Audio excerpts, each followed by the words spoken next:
கர்த்தருடைய பரிசுத்த நாமத்திற்கு மகிமை உண்டாவதாக. சங்கீதம் 121 அதிகாரம் 1-2 வசனங்கள்.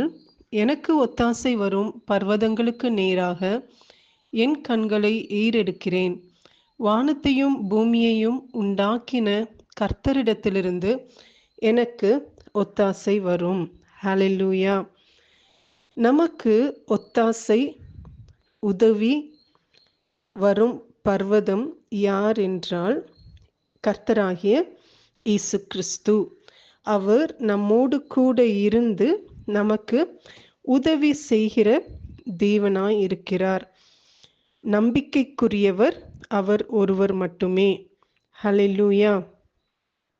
நம்முடைய கண்கள் அவரையே நோக்கி கொண்டிருக்க வேண்டும். மனிதர்களை அல்ல, சூழ்நிலைகளை அல்ல, கர்த்தரையே நம்முடைய கண்கள் நோக்க வேண்டும். நமக்கு வேண்டிய எல்லாமே அவரிடம் இருக்கிறது.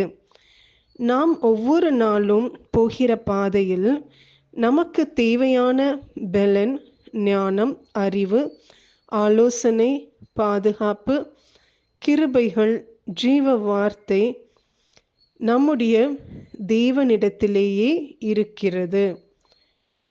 நம் தேவனையே நாம் நோக்கி பார்க்கும்போது நமக்கு வேண்டிய உதவியை தேவன் யாரை கொண்டு செய்ய வேண்டும் என்று சித்தம் வைத்திருக்கிறாரோ அவர்களை கொண்டு நமக்கு தேவையான உதவியை செய்கிறவராய் இருக்கிறார்.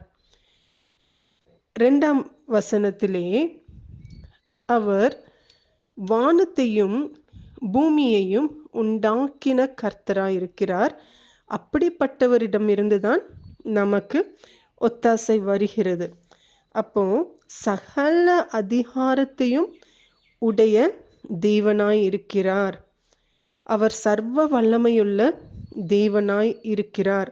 அவருடைய வல்லமைக்கும் அதிகாரத்திற்கும் மேலான வல்லமையும் அதிகாரமும் கிடையாது. அப்போ சகலமும் நம் தேவனுக்கு உட்பட்டு இருக்கிறது.